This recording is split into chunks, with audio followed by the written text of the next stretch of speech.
ಯಾವ ಅಮೆರಿಕ ಹಾರ್ಮುಜ್ ಜಲಸಂಧಿ ನನ್ನ ತಕ್ಕೆಯಲ್ಲಿದೆ, ನನ್ನ ಮುಷ್ಟಿಯಲ್ಲಿದೆ ಅಂತ ಹೇಳ್ತಾ ಇತ್ತು, ಆ ಅಮೆರಿಕ ಒಂದು ಹೆಜ್ಜೆಯನ್ನು ಮುಂದಿಟ್ಟು ಅದೇ ಹಾರ್ಮುಜ್ ಜಲಸಂಧಿಯ ಮುಖಾಂತರ ತೈಲವನ್ನು ಸಾಗಾಟ ಮಾಡ್ತಾ ಇದೆ. ಅದು ಕೂಡ ಹಿಂಬದಿ ಬಾಗಿಲಿನ ಮುಖಾಂತರ. ಯಾವ ಇರಾನ್ನ ಬೇರೆ ಬೇರೆ ನಾಯಕರುಗಳು ಒಂದು ಹೇಳಿಕೆಗಳನ್ನು ಕೊಟ್ಟರು.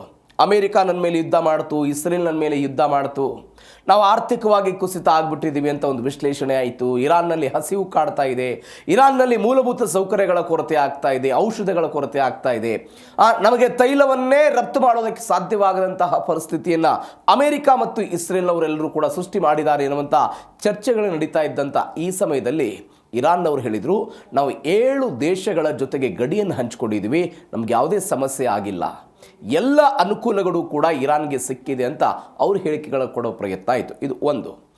ಎರಡನೇದು, ಯಾವ ಅಮೆರಿಕ ಹಾರ್ಮುಜ್ ಜಲಸಂಧಿಯಲ್ಲಿ ತನ್ನ ನೌಕಾ ದಿಗ್ಬಂಧನವನ್ನು ಹೇರಿದಾಗಲೂ ಕೂಡ ಬೇರೆ ಬೇರೆ ಮಾರ್ಗಗಳ ಮುಖಾಂತರ ಆರ್ಥಿಕವಾಗಿ ಉಸಿರಾಡಬೇಕು ಅನ್ನುವ ಕಾರಣಕ್ಕಾಗಿ ಇದೇ ಇರಾನ್ ತನ್ನ ಮಿತ್ರ ದೇಶವಾದಂತಹ ಚೀನಾಗೆ ಅಮೆರಿಕಾಗೆ ಗೊತ್ತಾಗದಂತೆ ತೈಲವನ್ನು ರಫ್ತು ಮಾಡಿ ಆದಾಯವನ್ನು ಗಳಿಸಿದ್ದನ್ನು ಕೂಡ ನೋಡಿದ್ವಿ. ಇದೀಗ ಒನ್ಸ್ ಅಗೇನ್ ಅಮೆರಿಕ ಆ ತಂತ್ರವನ್ನು ಬಳಕೆ ಮಾಡ್ತಾ ಇದೆ. ಯಾವುದ್ರ ಮುಖಾಂತರ ಅಂತ ಹೇಳಿದ್ರೆ ಒಮಾನ್ನ ಮುಖಾಂತರ, ಅದು ಕೂಡ ಹಾರ್ಮುಜ್ ಜಲಸಂಧಿಯಲ್ಲಿ. ಡೊನಾಲ್ಡ್ ಟ್ರಂಪ್ ಅವರ ಉದ್ದೇಶ ಏನಾಗಿತ್ತು? ಯಾವುದೇ ವಾಣಿಜ್ಯ ಹಡಗುಗಳ ಮೇಲೆ ದಾಳಿ ಆಗಬಾರ್ದು, ಅವುಗಳ ಮೇಲೆ ನಾವು ನಿಯಂತ್ರಣವನ್ನು ಹೇರಬೇಕು ಅನ್ನುವ ಕಾರಣಕ್ಕಾಗಿ ಎಲ್ಲ ಪ್ರಯತ್ನಗಳಾಯಿತು. ಆದರೆ ಇರಾನ್ ಸುಮ್ಮನೆ ಇರುತ್ತಾ? ಅಮೆರಿಕ ಏನಾದರೂ ಈ ರೀತಿಯಾಗಿ ಹಾರ್ಮುಜ್ನ ಮುಖಾಂತರ ತೈಲವನ್ನು ತೆಗೆದುಕೊಂಡು ಹೋದರೆ ಸಹಜವಾಗಿ ದಾಳಿ ಮಾಡೋ ಪ್ರಯತ್ನವನ್ನು ಮಾಡ್ತಾರೆ. ಎಲ್ಲದರ ಹೊರತಾಗಿಯೂ ಕೂಡ ಹಿಂಬದಿ ಬಾಗಿಲಿನ ಮುಖಾಂತರ ಇಂಥದ್ದೊಂದು ತೈಲ ರಫ್ತು ಆಗ್ತಾ ಇದೆ, ತೈಲ ಮಾರಾಟವನ್ನು ಅಮೆರಿಕ ಮಾಡ್ತಾ ಇದೆ. ಇದು ಒಂದು. ಎರಡನೇದೇನು ಅಂತ ಹೇಳಿದ್ರೆ, ಇರಾನ್ ಇದೀಗ ಅಮೆರಿಕಕ್ಕೆ ಒಂದು ಎಚ್ಚರಿಕೆ ಕೊಡೋ ಪ್ರಯತ್ನವನ್ನು ಮಾಡಿದೆ. ಅದು ಕೂಡ ವಿಶೇಷವಾಗಿ ಮಧ್ಯಪ್ರಾಚ್ಯಗಳಿಗೆ ಇರಾನ್ ಒಂದು ಎಚ್ಚರಿಕೆ ಕೊಟ್ಟಿದೆ. ಹಾಗಾದರೆ ಇರಾನ್ ಕೊಟ್ಟಿರುವಂಥ ಎಚ್ಚರಿಕೆ ಏನು? ಅಮೆರಿಕದ ಪ್ರತ್ಯುತ್ತರ ಏನು? ಮತ್ತೊಮ್ಮೆ ಆರ್ಥಿಕ ದಿಗ್ಬಂಧನಗಳ ಬಗ್ಗೆ ಅಮೆರಿಕ ಮಾತನಾಡ್ತಾ ಇದೆ. ಏನದು ಆರ್ಥಿಕ ದಿಗ್ಬಂಧನ? ಯಾವ ಕಾರಣಕ್ಕಾಗಿ ಮಧ್ಯಪ್ರಾಚ್ಯದಲ್ಲಿ ಇಂಥದ್ದೊಂದು ಬೆಳವಣಿಗೆ ಆಯಿತು? ಎಕಾನಮಿಕ್ ಡಿ ಡೇ ಅಂತ ಕರೀತಾ ಇದ್ದಾರೆ. ಏನಿದು ಎಕಾನಮಿಕ್ ಡಿ ಡೇ? 2ನೇ ಮಹಾಯುದ್ಧದ ನಂತರ ಈ ಒಂದು ಪದ ಬಳಕೆ ಆಗ್ತಾ ಇದೆ ಇರಾನ್ನ ವಿರುದ್ಧ. ಏನು ಎತ್ತ? ಇದೇ ಇವತ್ತಿನ ಜೀ ಕನ್ನಡ ನ್ಯೂಸ್ DNA ಮೊದಲ ಸುದ್ದಿ. ಇರಾನ್ಗೆ ಚೆಕ್ಮೇಟ್ ಇಟ್ಟ ಅಮೆರಿಕ.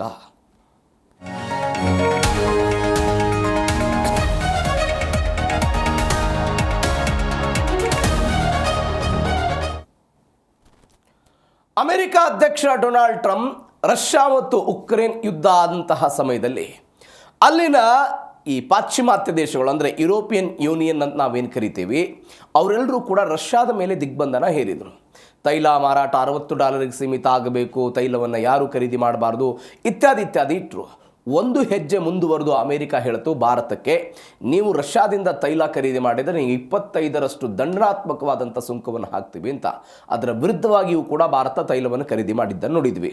ಇದೀಗ ಆ ತಂತ್ರವನ್ನು ಅಮೆರಿಕ ಇರಾನ್ ಜೊತೆಗೆ ಯಾರ್ಯಾರು ವ್ಯಾಪಾರ ವಹಿವಾಟು ಮಾಡ್ತಾರೆ, ತೈಲ ಖರೀದಿ ಮಾಡ್ತಾರೆ, ಅವರ ಜೊತೆಗೆ ಯಾರು ಸಂಬಂಧವನ್ನು ಗಟ್ಟಿ ಮಾಡಿಕೊಳ್ಳೋ ಪ್ರಯತ್ನವನ್ನು ಮಾಡ್ತಾರೋ ಅವರ ವಿರುದ್ಧವೂ ಕೂಡ ಇಂಥದ್ದೊಂದು ಸುಂಕವನ್ನು ವಿಧಿಸ್ತೀವಿ ಅಂತ ಡೊನಾಲ್ಡ್ ಟ್ರಂಪ್ ಹೇಳ್ತಾ ಇದ್ದಾರೆ.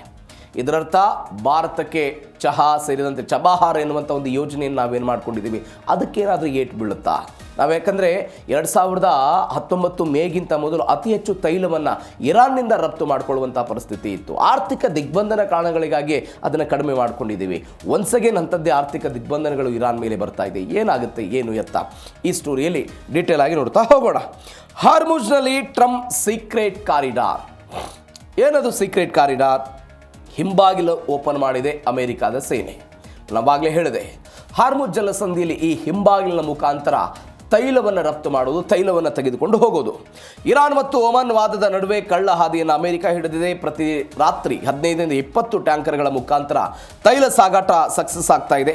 ಯುದ್ಧದ ನಡುವೆಯೂ ಕೂಡ 10 ಮಿಲಿಯನ್ ಬ್ಯಾರೆಲ್ ತೈಲವನ್ನು ಅಮೆರಿಕಾದವರು ರಫ್ತು ಮಾಡ್ತಾ ಇದ್ದಾರೆ ಎನ್ನುವಂಥ ಮಾಹಿತಿಗಳು ಬರ್ತಾ ಇದೆ. ನೋಡಿ, ಸ್ಟೆಲ್ತ್ ಆಪರೇಷನ್, ಒಂದು ರಹಸ್ಯ ಕಾರ್ಯಾಚರಣೆಯನ್ನು ಅಮೆರಿಕ ಮಾಡ್ತಾ ಇದೆ. US ಅಧಿಕಾರಿಗಳೆಲ್ಲ ಹೇಳಿದ್ರು ಇದಕ್ಕೆ. ಇರಾನ್ ಕಣ್ಣನ್ನು ತಪ್ಪಿಸೋದಕ್ಕೆ ಅಮೆರಿಕ ಸೈನ್ಯದವರು ಒಮಾನ್ ದೇಶದ ದಕ್ಷಿಣ ಕರಾವಳಿ ತೀರದ ಒಂದು ಸಮುದ್ರ ಮಾರ್ಗವನ್ನು ಬಳಕೆ ಮಾಡಿಕೊಂಡು ಹಡಗುಗಳ ಸಂಚಾರಕ್ಕೆ ಇದನ್ನೆಲ್ಲ ಅನುಕೂಲ ಮಾಡಿಕೊಡ್ತಾ ಇದ್ದಾರೆ. ಪ್ರತಿ ದಿನ 10 ಮಿಲಿಯನ್ ಅಂದರೆ 1 ಕೋಟಿ ಬ್ಯಾರಲ್ ಕಚ್ಚಾ ತೈಲವನ್ನು ಜಾಗತಿಕ ಮಾರುಕಟ್ಟೆಗೆ ಯಶಸ್ವಿಯಾಗಿ ನಾವು ಕಳಿಸ್ತಾ ಇದ್ದೀವಿ ಅಂತ ಇದೀಗ ಅಮೆರಿಕಾದವರು ಹೇಳ್ಕೊಂಡಿದ್ದಾರೆ. ಇದರ ಪ್ರಮಾಣ ಎಷ್ಟು ಅಂತ ಹೇಳಿದರೆ, ಇದು ಯುದ್ಧದ ಮುಂಚಿನ ತೈಲ ಸಾಗಣೆಯ ಅರ್ಧದಷ್ಟು ಪ್ರಮಾಣ ಆಗಿದೆ ಅನ್ನೋದು ನಾವು ಇಲ್ಲಿ ಗಮನಿಸಬೇಕಾದಂಥ ಸಂಗತಿ. ಪ್ರತಿದಿನ ರಾತ್ರಿ 15ರಿಂದ 20 ಬೃಹತ್ ತೈಲ ಟ್ಯಾಂಕರ್ಗಳೆಲ್ಲ ಇಲ್ಲಿಂದ ಹೋಗ್ತಾ ಇದೆ ಅನ್ನೋದು ಕೂಡ ಎಲ್ಲ ಆಯಿತು. ಹೆಂಗಾಗ್ತಾ ಇದೆ ಕಾರ್ಯಾಚರಣೆ, ಇದನ್ನು ಯಾರು ನಿರ್ವಹಣೆ ಮಾಡ್ತಿದ್ದಾರೆ? ಅಮೆರಿಕಾದ 82ನೇ ವೈಮಾನಿಕ ವಿಭಾಗ ಅನ್ನುವಂಥದ್ದು ಒಂದು ವಿಭಾಗ ಇದೆ, ಒಂದು ಡಿವಿಷನ್ ಇದೆ.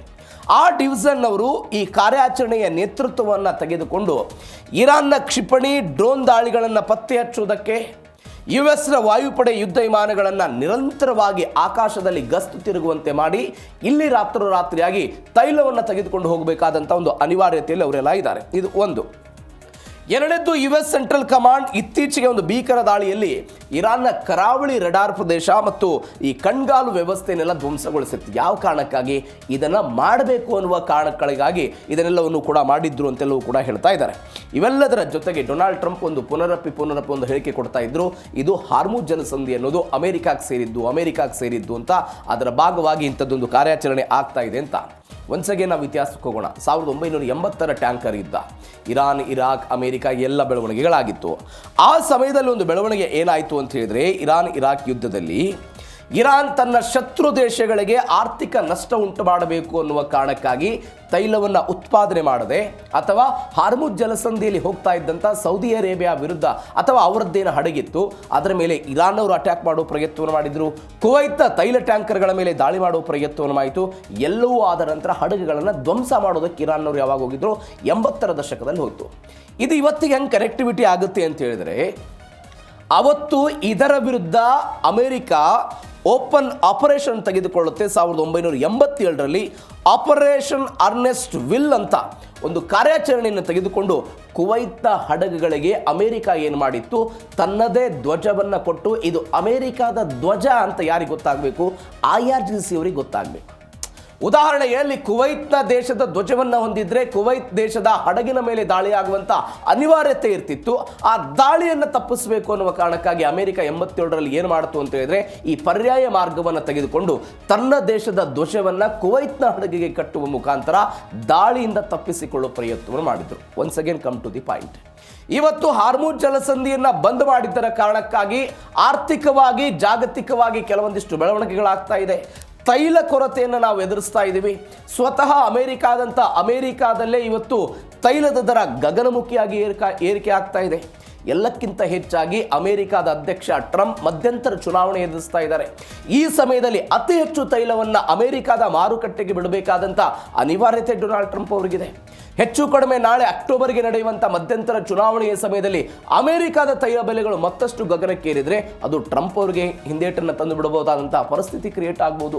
ಈ ಕಾರಣಕ್ಕಾಗಿ ಒಂದು ಹಿಂಬದಿಯ ಮಾರ್ಗದ ಮುಖಾಂತರ ಈ ತೈಲವನ್ನು ತೆಗೆದುಕೊಂಡು ಹೋಗಲಾಗ್ತಾ ಇದೆ. ಅಂದರೆ ಅವತ್ತು ದಾಳಿಯಿಂದ ಹಿಂದೆ ಸರಿಯುವುದಕ್ಕೆ ತಮ್ಮ ಧ್ವಜವನ್ನು ಬಳಕೆ ಮಾಡಿಕೊಂಡಿತ್ತು. ಇವತ್ತು ಜಾಗತಿಕವಾಗಿ ತೈಲ ಬಿಕ್ಕಟ್ಟನ್ನು ಎದುರಿಸುವುದಕ್ಕೆ ಈ ರೀತಿಯಾದಂಥ ಹಿಂಬದಿ ಮಾರ್ಗವನ್ನು ತೆಗೆದುಕೊಂಡಿದ್ದಾರೆ ಅನ್ನೋ ವಿಶ್ಲೇಷಣೆ ಇದೆ. ನೋಡೋಣ ಎಷ್ಟು ದಿನ ಅದನ್ನು ತೈಲವನ್ನು ಸಾಗಾಟ ಮಾಡ್ತಾರೆ ಅಂತ. ಎರಡನೇದ್ದು, ಇರಾನ್ನ ಕಣ್ಣು ಕಿತ್ತ ಅಮೆರಿಕ ಸೇನೆ. ಇರಾನ್ನ ಕಣ್ಣು ಕಿತ್ತರು. ಇರಾನ್ನ ರಡಾರ್ ಮತ್ತು ಕಡಲು ಕಣ್ಗಾವಲು ವ್ಯವಸ್ಥೆಯನ್ನು ಧ್ವಂಸಗೊಳಿಸಿದೆ US ಸೆಂಟ್ರಲ್ ಕಮಾಂಡ್. ದಕ್ಷಿಣ ಚಾನಲ್ನಲ್ಲಿ ಹಡಗುಗಳನ್ನು ಪತ್ತೆ ಹಚ್ಚುವುದಕ್ಕೆ ಇರಾನ್ಗೆ ಯಾವುದೇ ಸಾಧ್ಯ ಇಲ್ಲ. ತೈಲ ಟ್ಯಾಂಕರ್ಗಳಿಗೆ ರಕ್ಷಣೆ ನೀಡ್ತಾ ಇರುವಂಥ ಅಮೆರಿಕದ ಅತ್ಯಾಧುನಿಕ ಯುದ್ಧ ವಿಮಾನಗಳಿವು ಕಳೆದ 2 ವಾರಗಳಲ್ಲಿ 8 ಡ್ರೋನ್ 2 ಕ್ರೂಸ್ ಕ್ಷಿಪಣಿಗಳನ್ನು ಹೊಡೆದುರುಳಿಸುವ ಪ್ರಯತ್ನ ಯಾರಿಂದ ಆಗಿದೆ ಅಂತ ಹೇಳಿದ್ರೆ ಅಮೆರಿಕಾದಿಂದ ಆಯಿತು. ಎಲ್ಲೆಲ್ಲಿ? ಹಾರ್ಮುಜ್ ಜಲಸಂಧಿ ಆಯಾಕಟ್ಟಿನ ಜಾಗದಲ್ಲಿರುವಂಥ ಗೋರುಕ್ ಮತ್ತು ಕುವೆಸ್ಟ್ ದ್ವೀಪದ ಮೇಲೆ ದಾಳಿಯಾಗಿದೆ. ರಡಾರ್ ಕೇಂದ್ರಗಳನ್ನೆಲ್ಲ ಹೊಡೆದರು. ಚಾಬಹಾರ್ ಗೋಪುರ ಧ್ವಂಸ ಆಗಿದೆ. ಪ್ರಮುಖ ಕಡಲ ಕಣ್ಗಾವಲು ಕೇಂದ್ರ ಇದನ್ನು ಕೂಡ ನೆಲಸಮಗೊಳಿಸಲಾಗಿದೆ. ಯಾವ್ಯಾವುದು ಜಲಸಂಧಿಯಲ್ಲಿ ಚಲಿಸುವ ವಾಣಿಜ್ಯ ಹಡಗುಗಳಿಗೆ ಬೆದರಿಕೆಯನ್ನು ಹಾಕ್ತಾ ಇದ್ದಂತಹ ಈ IRGC ಕಮಾಂಡ್ ಸೆಂಟರ್ನ ಮತ್ತು ಡ್ರೋನ್ ಉಡಾವಣಾ ಕೇಂದ್ರಗಳೇನಿತ್ತು ಅವುಗಳನ್ನು ಹೊಡೆದುರುಳಿಸುವ ಪ್ರಯತ್ನ ಆಗಿದೆ. ಅದಾದ ನಂತರ ಯಾಕಿಂಥದ್ದೊಂದು ದಾಳಿಯನ್ನು ಮಾಡಲಾಯಿತು ಅಂತ ಹೇಳಿದ್ರೆ, ಹಾರ್ಮುಜ್ ಜಲಸಂಧಿಯಲ್ಲಿ ಈ ಹಿಂಬಾಗಿಲಿನ ಮುಖಾಂತರ ಅಮೆರಿಕ ತೈಲವನ್ನು ತೆಗೆದುಕೊಂಡು ಹೋಗೋದು ಇರಾನ್ನ IRGC ಪಡೆಗೆ ಅಥವಾ ರೆಡಾರ್ಗಳಿಗೆ, ಅವರ ಕ್ಷಿಪಣಿಗಳಿಗೆ ಗೊತ್ತಾಗುತ್ತೆ ಅನ್ನುವಂಥ ಆಲೋಚನೆ ಏನಿತ್ತಲ್ಲ, ಆ ಆಲೋಚನೆಯ ಭಾಗವಾಗಿ ಒಂದು ವೇಳೆ ಗೊತ್ತಾದರೆ ಅಮೆರಿಕ ತೈಲವನ್ನು ರಫ್ತು ಮಾಡ್ತಾ ಇದೆ ಅನ್ನೋದು ಏನಾದರೂ ಗೊತ್ತಾಗ್ಬಿಟ್ರೆ ಸಹಜವಾಗಿ ಅವರು ಡ್ರೋನ್ ದಾಳಿ ಮಾಡ್ತಾರೆ, ಕ್ಷಿಪಣಿಗಳ ದಾಳಿ ಮಾಡ್ತಾರೆ. ಈ ದಾಳಿಯಿಂದ ತಪ್ಪಿಸಿಕೊಳ್ಳುವ ಕಾರಣಗಳಿಗಾಗಿ ಅಮೆರಿಕಾದವರು ಏನು ಮಾಡಿಬಿಟ್ಟಿದ್ದಾರೆ, ಅವರ ಕಣ್ಣನ್ನು ಕೀಳುವ ಪ್ರಯತ್ನವನ್ನು ಮಾಡಿದ್ದಾರೆ ಅಂತ ಹೇಳ್ತಾ ಇದ್ದಾರೆ. ಹೀಗಾಗಿನೇ 82ನೇ ವೈಮಾನಿಕ ವಿಭಾಗ ಯಾವುದೇ ಅಡೆತಡೆ ಇಲ್ಲದೆ ಪ್ರತಿದಿನ 10 ರಿಂದ 20 ಮಿಲಿಯನ್ ಬ್ಯಾರೆಲ್ ತೈಲವನ್ನು ಆರಾಮಾಗಿ ಸಾಗಾಟ ಮಾಡೋದಕ್ಕೆ ಸಾಧ್ಯ ಆಗ್ತಾ ಇದೆ. ಇದರ ಒಟ್ಟಾರೆ ಸಾರಾಂಶ ಏನು ಅಂತ ಹೇಳಿದ್ರೆ, ಇರಾನ್ ರಡಾರ್ ಕಣ್ಣುಗಳನ್ನು ಧ್ವಂಸಗೊಳಿಸಿ ತನ್ನದೇ ಆದಂತಹ ಜಾಗತಿಕವಾಗಿ ಆಧಿಪತ್ಯ ಸಾಧಿಸುವ ಪ್ರಯತ್ನವನ್ನು ಅಮೆರಿಕ ಇವತ್ತು ಮಾಡ್ತಾ ಇದೆ ಅಂತ. 1988ಕ್ಕೆ ಹೋಗೋಣ ನಾವು. ಯಾವುದು? ಆಪರೇಷನ್ ಪ್ರೇಯಿಂಗ್ ಮಂಟೀಸ್ ಅಂತ. ಇರಾನ್ ಮೇಲಿನ ಮೊದಲ ದಾಳಿ ಅಮೆರಿಕಾದಿಂದ ಆಗಿದ್ದು ಯಾವಾಗ? 88ರಲ್ಲಿ. ಏನಾಯ್ತು ನೋಡಿ, ಟ್ಯಾಂಕರ್ ಯುದ್ಧ ಆಯಿತು. ನಾನು ಅವಾಗಲೇ ಹೇಳಿದೆ, ಇರಾನ್ ಇರಾಕ್ ಯುದ್ಧ ಆಯಿತು.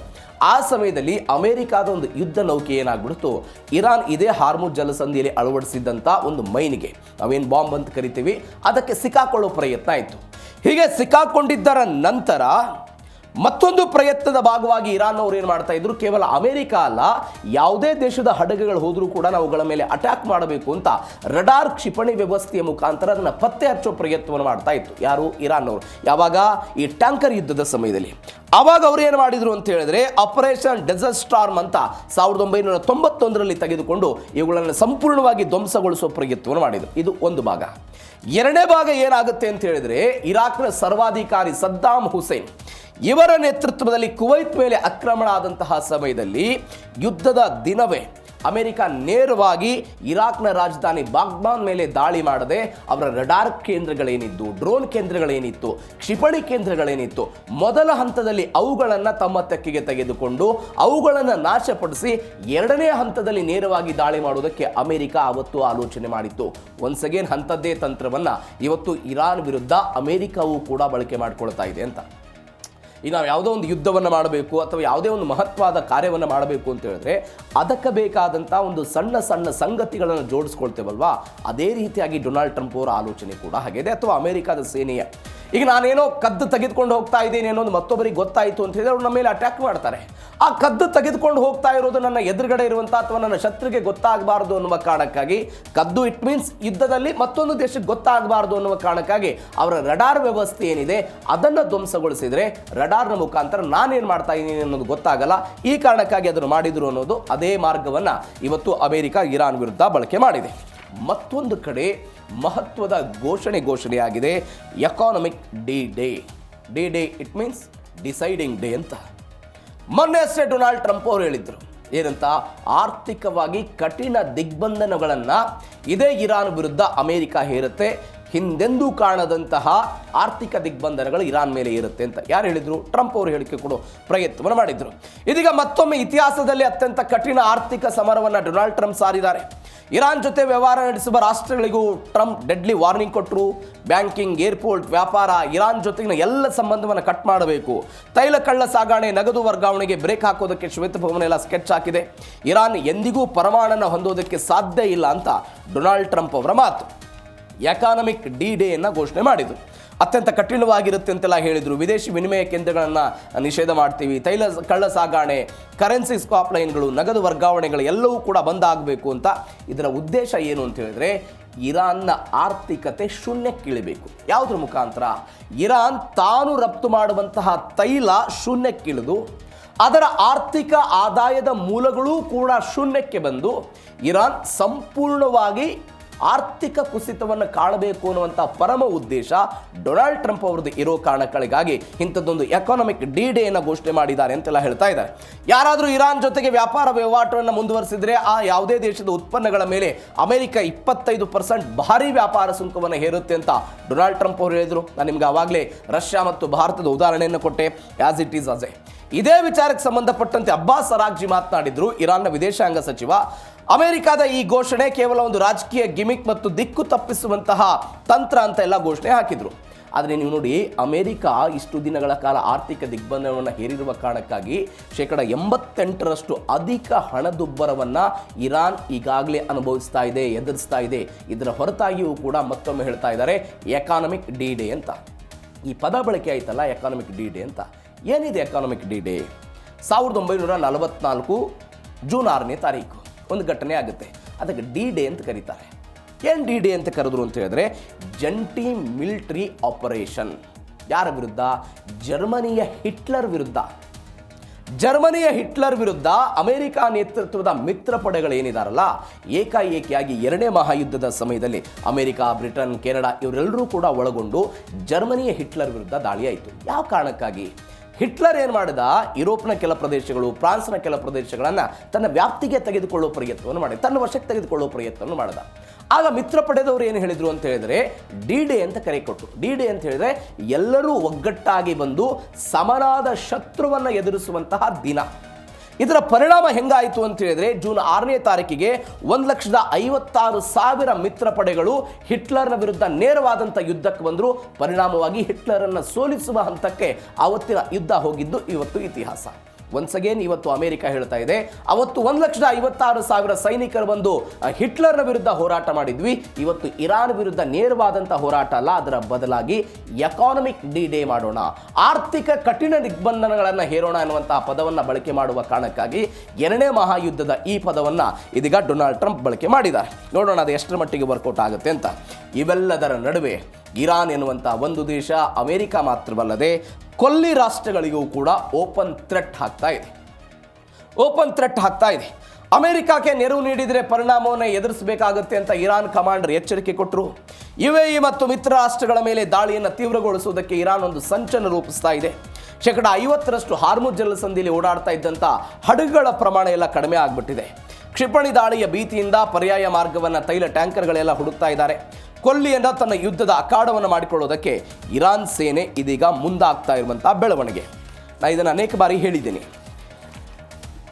ಯಾವ ದೇಶ ತನ್ನ ನೆಲವನ್ನು ಇರಾನ್ ವಿರುದ್ಧ ಹೋರಾಟ ಮಾಡೋದಕ್ಕೆ, ಇರಾನ್ ವಿರುದ್ಧದ ಯುದ್ಧದಲ್ಲಿ ತನ್ನ ನೆಲೆಯನ್ನು ಅಥವಾ ತನ್ನ ಜಾಗವನ್ನು ಬಳಕೆ ಮಾಡಿಕೊಳ್ಳೋದಕ್ಕೆ ಅವಕಾಶವನ್ನು ಮಾಡಿಕೊಡುತ್ತೋ ಅದೇ ನಮ್ಮ ದೇಶದ ಶತ್ರು ಅಂತ ನಾವು ಪರಿಗಣನೆಗೆ ತೆಗೆದುಕೊಂಡು ಇರಾನ್ ಅದರ ವಿರುದ್ಧ ದಾಳಿ ಮಾಡುತ್ತೆ ಅಂತ ಈ ಹಿಂದೆ ಅಮೆರಿಕ ಅಥವಾ ಇರಾನ್ನ ಬೇರೆ ಬೇರೆ ನಾಯಕರುಗಳು ಮಾತನಾಡಿದ್ದನ್ನು ನೋಡಿದ್ವಿ. ಒನ್ಸ್ ಅಗೇನ್ ಅದೇ ರೀತಿ ಆಯಿತು. Saudi Arabia, UAE, Qatar, Kuwait ಮತ್ತು ಬಹರೇನ್ ದೇಶಗಳಲ್ಲಿ ಅಮೆರಿಕದ ಮಿಲಿಟರಿ ನೆಲೆಗಳಿವೆ. ಸಹಜವಾಗಿ ಅಮೆರಿಕ ತನ್ನ ಮಿಲಿಟರಿ ನೆಲೆಗಳಿಂದಲೇ ಇರಾನ್ ವಿರುದ್ಧ ದಾಳಿ ಮಾಡುತ್ತೆ. ಈ ಕಾರಣಗಳಿಗಾಗಿ ಈ ಹೇಳಿಕೆಗಳನ್ನು ಕೊಡುವ ಪ್ರಯತ್ನವನ್ನು ಮಾಡಿದ್ರು. ನೀವೇನಾದರೂ ಜಾಗ ಕೊಟ್ಟರೆ ನಾವು ದಾಳಿಯನ್ನು ಮಾಡ್ತೀವಿ ಅಂತೆಲ್ಲವೂ ಕೂಡ ಹೇಳುವ ಪ್ರಯತ್ನವನ್ನು ಮಾಡಿದ್ರು. ಈ ಮಧ್ಯಪ್ರಾಚ್ಯದ ದೇಶಗಳಿಗೆ ಒಂದು ರೀತಿಯಾದಂಥ ದ್ವಂದ್ವ ಕಥೆ ಇದೆ. ಇದು ಇತ್ತ ಅಮೆರಿಕಾಗೆ ಸಪೋರ್ಟ್ ಮಾಡಬೇಕು ಅಥವಾ ಇರಾನ್ಗೆ ಸಪೋರ್ಟ್ ಮಾಡಬೇಕು ಅಂತ. ನೀವು ಅಮೆರಿಕಾಗೆ ಸಪೋರ್ಟ್ ಮಾಡಿದರೆ ಇರಾನ್ ಅಟ್ಯಾಕ್ ಮಾಡುತ್ತೆ, ಇಲ್ಲ ನೀವು ಇದೇ ಇರಾನ್ಗೆ ಏನಾದರೂ ಸಪೋರ್ಟ್ ಮಾಡ್ತೀವಿ ಅಂತ ತಟಸ್ಥ ನಿಲುವನ್ನು ತೆಗೆದುಕೊಳ್ತೀವಿ ಅಂತ ಹೇಳಿದ್ರೆ ಅಮೆರಿಕದ ತಾಂತ್ರಿಕ ಕಾರಣ, ಆರ್ಥಿಕ ಸಹಾಯ, ರಕ್ಷಣಾತ್ಮಕವಾಗಿ ಅವ್ರಿಗೆ ಬೇಕಾದಂತಹ ಸಹಾಯ ಇವೆಲ್ಲವೂ ಕೂಡ ಕುಂಠಿತ ಆಗುವಂಥ ಸಾಧ್ಯತೆ ಇದೆ. ಇವೆಲ್ಲದ ನಡುವೆ ಇರಾನ್ ಅವರೆಲ್ಲವೂ ಕೂಡ ಹೇಳಿದ್ದಾರೆ. ಹೀಗಾಗಿ ಈಗ ನಾನು ಆವಾಗಲೇ ಹೇಳಿದೆ, ಅಂತಾರಾಷ್ಟ್ರೀಯ ಹಡಗು ಟ್ರ್ಯಾಕಿಂಗ್ ಸಂಸ್ಥೆ KPLER ಅನ್ನುವಂಥ ಒಂದು ಸಂಸ್ಥೆ ಅವರು ಹೇಳ್ತಿದ್ದಾರೆ, ಕೇವಲ 8ರಿಂದ 13 ಹಡಗುಗಳು ಮಾತ್ರ ಹಾರ್ಮುಜ್ ಜಲಸಂಧಿಯಲ್ಲಿ ಹೋಗ್ತಾ ಇದೆ ಅನ್ನುವಂಥ ವರದಿಗಳು ಬರ್ತಾ ಇದೆ. ಅಷ್ಟರ ಮಟ್ಟಿಗೆ ಹಾರ್ಮುಜ್ ಜಲಸಂಧಿಯ ಕತೆ ಇವತ್ತು ಬಂದು ನಿಂತಿದೆ. ಇವೆಲ್ಲದರ ಜೊತೆಗೆ ಭಾರತದ ರಫ್ತು ವಲಯಕ್ಕೆ ಡೊನಾಲ್ಡ್ ಟ್ರಂಪ್ ಕುಣಿಕೆ ಹಾಕಿದ್ರ ಅನ್ನೋ ಪ್ರಶ್ನೆ. ಯಾಕೆ ಅಂತ ಹೇಳಿದ್ರೆ, ಅಮೆರಿಕದ ಆರ್ಥಿಕ ಸಮರ ಏನಿದೆ, ಯಾವ ಇರಾನ್ ವಿರುದ್ಧ ನಾವೆಲ್ಲರೂ ಕೂಡ ಒಗ್ಗಟ್ಟಾಗಿ ಹೋರಾಟ ಮಾಡಬೇಕು ಅಂತ ಡೊನಾಲ್ಡ್ ಟ್ರಂಪ್ ಕರೆ ಕೊಟ್ಟರು. ಈ ಹೋರಾಟದ ವಿರುದ್ಧವೂ ಕೂಡ ಯಾವುದಾದರೂ ದೇಶ ಅವರ ಜೊತೆಗೆ ವ್ಯಾಪಾರ ವಹಿವಾಟು ಮಾಡಿದರೆ 25% ಸುಂಕ ಹಾಕ್ತೀವಿ ಅಂತ ಹೇಳಿದರು. ಬಾಸ್ಮತಿ ಅಕ್ಕಿ, ಚಹಾ ರಫ್ತಿಗೆಲ್ಲ ಅಡ್ಡಿ ಆಗ್ಬೋದು ಅನ್ನುವಂಥ ಆತಂಕ ಇದೆ. ಚಬಹಾರ್ ಬಂದರು ಯೋಜನೆ ಇದೀಗ ಅತಂತ್ರ ಆಗಬಹುದು ಅಂತ. ಅಮೆರಿಕ ಮತ್ತು ಇರಾನ್ ನಡುವೆ ಬ್ಯಾಲೆನ್ಸ್ ಮಾಡೋದು ಮೋದಿ ಸರ್ಕಾರಕ್ಕೆ ಒಂದು ದೊಡ್ಡ ಸವಾಲಿದೆ. ವ್ಯಾಪಾರ ನಿಂತರೆ ಭಾರತೀಯ ಕೃಷಿಕರು, ರಫ್ತುದಾರರಿಗೆ ಕೋಟಿ ನಷ್ಟದ ಭೀತಿ ಆಗ್ಬೋದು ಎನ್ನುವಂತಹ ದೊಡ್ಡ ಮಟ್ಟದ ಆತಂಕ ಇದೆ. ನೋಡಿ, ಯಾವುದೇ ಕಾರಣಗಳಿಗಾಗಿಯೂ ಕೂಡ ಅವರ ಜೊತೆಗೆ ವ್ಯಾಪಾರ ವಹಿವಾಟು ಮಾಡಬಾರ್ದು ಅಂತ ಪ್ರತಿ ವರ್ಷ ಭಾರತ ಇರಾನ್ಗೆ 10,500 ಕೋಟಿ ಮೌಲ್ಯದ ಸರಕುಗಳನ್ನು ರಫ್ತು ಮಾಡ್ತೀವಿ. ಬಾಸ್ಮತಿ ಅಕ್ಕಿ ಇದೆ, ಚಹಾ ಇದೆ, ಸಕ್ಕರೆ ಇದೆ, ಹಣ್ಣು ಇದೆ, ಔಷಧ ಇದೆ. ಈ ಎಲ್ಲವೂ ಕೂಡ ಸಂಪೂರ್ಣವಾಗಿ ಈಗ ನಷ್ಟ ಆಗಬಹುದು ಎನ್ನುವಂಥ ಆತಂಕ ಭಾರತಕ್ಕಿದೆ. ಇದು ಒಂದು. 2018-19ರಲ್ಲಿ ಭಾರತ ಮತ್ತು ಇರಾನ್ ನಡುವೆ 17.03 ಬಿಲಿಯನ್ ವ್ಯಾಪಾರ ಆಗ್ತಾ ಇತ್ತು. ಆದರೆ ಯಾವಾಗ ಅಮೆರಿಕ ಇರಾನ್ ವಿರುದ್ಧ ಆರ್ಥಿಕ ದಿಗ್ಬಂಧನಗಳನ್ನು ಹೇರ್ತಲ್ಲ, 2025-26 ಹೊತ್ತಿಗೆ ಕೇವಲ 1.63 ಬಿಲಿಯನ್ಗೆ ಕುಸಿತ ಆಗಿಬಿಟ್ಟಿದೆ. 1.63 ಬಿಲಿಯನ್ಗೆ ಕುಸಿತ ಆಗಿದೆ. ಒನ್ಸ್ ಅಗೇನ್ ಇವತ್ತು ಅಮೆರಿಕದ ಕಾರಣಗಳಿಗಾಗಿ ಏನಾದರೂ ಭಾರತ ಇರಾನ್ನ ಜೊತೆಗೆ ವ್ಯಾಪಾರ ವಹಿವಾಟು ಮಾಡೋದನ್ನು ಮತ್ತೊಮ್ಮೆ ಕುಸಿತ ಮಾಡಿಕೊಂಡ್ರೆ ಅಥವಾ ಮತ್ತೊಮ್ಮೆ ಕಡಿಮೆ ಮಾಡಿಕೊಂಡ್ರೆ ಒನ್ಸ್ ಅಗೇನ್ ಆ ವ್ಯಾಪಾರ ವಹಿವಾಟದ ಅಂಕಿಅಂಶಗಳು ಕುಸಿತ ಆಗ್ಬೋದು. ಅದು ನೀವು ರಷ್ಯಾದ ವಿರುದ್ಧ ಈ ರೀತಿಯಾದಂತಹ ತಂತ್ರವನ್ನು ಭಾರತ ತೆಗೆದುಕೊಂಡು ಬಂದಾಗ, ಈಗ ಅಮೆರಿಕಾದ ಉದ್ದೇಶ ಏನಿತ್ತು, ನಾವು ವೆನಿಜುವೆಲನ್ ಮೇಲೆ ಅಟ್ಯಾಕ್ ಮಾಡಿದ್ದೀನಿ, ವೆನಿಜುವೆಲಾದ ತೈಲ ಸಂಪತ್ತು ನನ್ನ ಬಳಿ ಇದೆ, ನಾನು ತೈಲವನ್ನು ಹೆಚ್ಚು ಹೆಚ್ಚು ಉತ್ಪಾದನೆ ಮಾಡ್ತಾ ಇದ್ದೀನಿ, ನೀವು ನೇರವಾಗಿ ವೆನಿಜುವೆಲಾದಿಂದ ಖರೀದಿ ಮಾಡಿ ಅನ್ನುವಂಥ ಆಶಯ ಇತ್ತು. ಬಟ್ ಭಾರತಕ್ಕೆ ರಷ್ಯಾದಿಂದ ಕಡಿಮೆ ಬೆಲೆಯಲ್ಲಿ ತೈಲ ಸಿಗ್ತಾ ಇತ್ತು. ಕಡಿಮೆ ಬೆಲೆಯಲ್ಲಿ ಸಿಗೋದನ್ನು ಬಿಟ್ಟು ನಾವು ಹೆಚ್ಚಿನ ಬೆಲೆಯನ್ನು ಕೊಡೋದಕ್ಕೆ ಸಾಧ್ಯ ಇದೆ, ನೀವೇನಾದರೂ ಮಾಡ್ಕೊಂಡು ನಾವು ತೈಲವನ್ನು ಖರೀದಿ ಮಾಡ್ತೀವಿ ಅಂತ ಮೋದಿಯವರು ಹೇಳಿದರು, ಜೈಶಂಕರ್ ಹೇಳಿದರು, ವಿದೇಶಾಂಗ ಇಲಾಖೆಯು ಕೂಡ ಹೇಳಿತು. ಆ್ಯಸ್ ಇಟ್ ಇಸ್ ಅದು ಕಂಟಿನ್ಯೂ ಆಗಿದೆ. ಹೀಗಾಗಿ ಇರಾನ್ ವಿಚಾರದಲ್ಲಿ ಭಾರತದ ಸ್ಟ್ಯಾಂಡ್ ಏನಾಗುತ್ತೆ ಕಾದೋಣ.